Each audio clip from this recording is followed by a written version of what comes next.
This is Robert Greene. In 1998, he wrote The 48 Laws of Power, a book so manipulative it's literally banned in prisons. And yet, it's studied by CEOs, cult leaders, and world-class operators. So today, I'm breaking down 10 of the most dangerous, powerful laws they hope you never figure out. This isn't self-help. It's not even motivation. It's a survival manual for the power games happening all around you, whether you notice them or not. And once you see it, you can't unsee it. Published in 1998. Millions of copies sold. Still controversial 25 years later. And here's the wild part. It's banned in US prisons. Why? Because once people understand power, they're harder to control. So let's dive into the 10 laws that reveal how power really works. Law 1. Never outshine the master. If you make your boss, mentor, or leader feel insecure, they will cut you down. But if you make them shine, you rise with them. It's like office politics on steroids. Law number 1 is probably one of the most important laws of all, never outshine the master. And in my consulting work, I get a lot of people who violated that law. I violated it myself. That's why I wrote about it, and I know it very well. But the idea behind it, which I think a lot of people in the world today have difficulty with, is that everybody you deal with has an ego. Don't imagine that somebody who pretends to be, who's all powerful, who's your boss, doesn't have an ego. Don't imagine that I don't have an ego, or that you yourself don't have. Everybody has an ego, and everybody has insecurities. And if you inadvertently trigger his or her insecurities, you're in for a world of trouble. You're probably going to get fired, or something bad's going to happen eventually, right? You're not even aware of it. You'll be fired, and they'll be telling you it's because you didn't perform well, but actually you made the person feel insecure about something that seems so trivial. Law 3. Conceal your intentions. Oversharing makes you predictable. I once told people all my plans. And what happened? They stole them. Now, I move in silence. And you should too. Well, everything depends on the circumstances. So the laws are never meant to apply to every situation, right? So when it's with your own team and you're trying to inspire them and you're trying to give them a vision, you try to get them on your side, yeah, you share your vision with them. You share, this is where the group is going. This is where I want things to be in 3 years. Let's all get together. We're trying to do something very positive for the world. Okay, here's my plan, right? But then there are circumstances where revealing everything about what you're planning to do is actually very counterproductive, right? So the business world in the 21st century is extremely competitive. It's getting worse and worse by the day, as more and more people now are entering the power. Law 6. Court attention at all costs. The people who control attention, control influence. Today, that's social media. If you're invisible, you're irrelevant. Use absence to create honor and respect. And the idea is, if you're always going after the other person, if you're always the pursuer, etc., they start to take you for granted. Sure. You're always the one calling and texting, you're in their face constantly, thinking that that's the way to make them love you. They take you for granted. They think you're so familiar. They have you wrapped around your finger a little bit. And unconsciously, they lose a bit of respect. They may not say it, but it'll come out in their behavior. And over time, the spell of love will kind of diminish. So you want to step back. You want to create some distance, some absence, and you want to make them come to you instead of you going to them. If you make them take a move towards you, then the game is reversed. The dynamic is reversed. Now the power is a little bit more on your side. Law 10. Avoid the unhappy and unlucky. This one's brutal but true.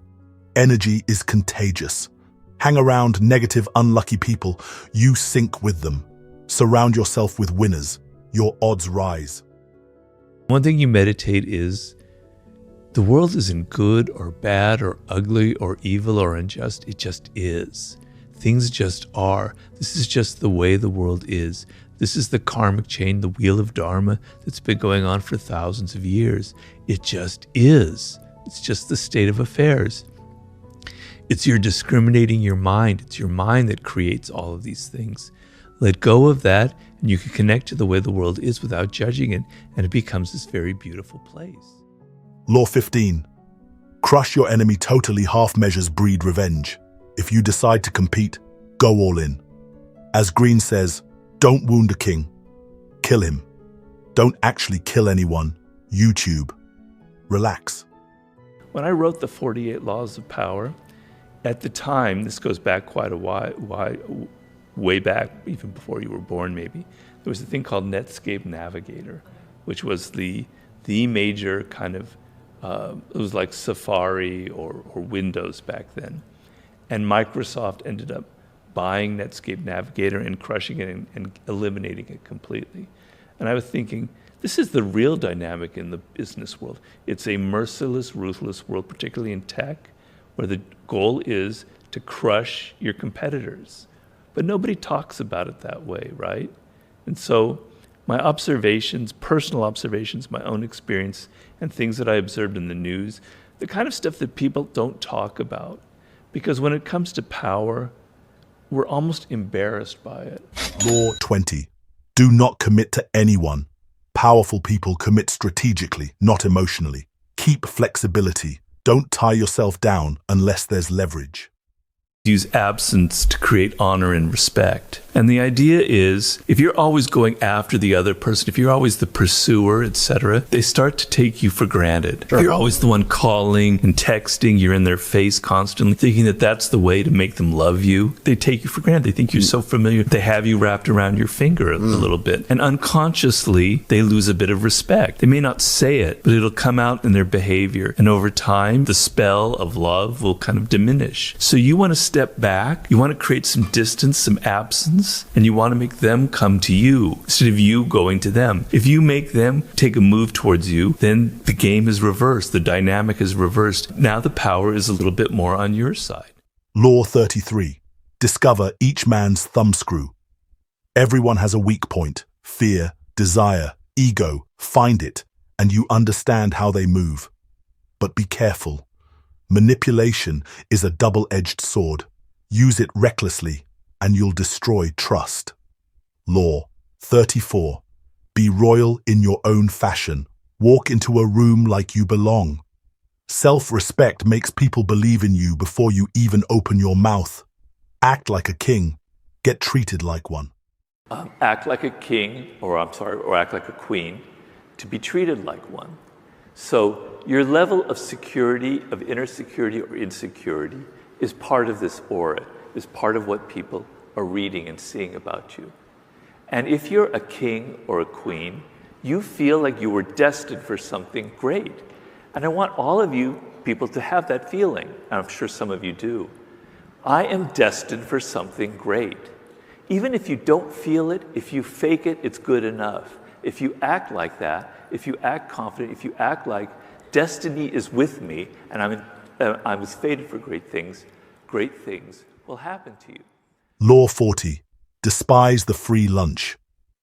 Nothing in life is free. Free always comes with strings attached. If you're not paying for it, you're probably the product. Anything that's worth having is worth paying for. So when people come up to you and they're going to give you something for free, like they're going to offer services to you for free just because they like you or whatever, you better believe that they're expecting something out of you. Money is not just numbers. Money is an indication of some basic psychology. So if they're not willing to offer their services for a price, that means there's something else going on, right? Right. Because everybody basically wants money on some level. The other side of it is that you want to be using money in as generous a manner as possible. Okay. Right? So if you're trying to nickel and dime people, and instead of they want $10,000, you try to get them down to $7,500 or $5,000, you'll get maybe what you want, but their heart isn't going to be into it. They're going to be resentful. Being generous and paying for things is a sign of power. And it's a sign that you're generous in spirit in other ways as well. Law 48. Assume formlessness. Rigidity equals weakness. Adaptability equals power. The one who can shift roles, strategies, and even identities wins long term. Bruce Lee said it best. Be water, my friend. Exercise. Challenge.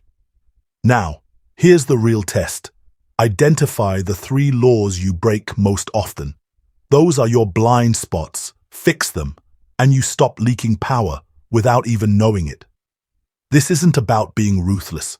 It's about being aware, because the game is being played whether you join it or not. If you learned something today, hit subscribe, like, and smash that bell icon so you don't miss the next one.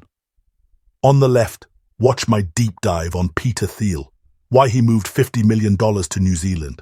On the right, check out George Clooney's $1 billion tequila empire. Pick your poison. See you there.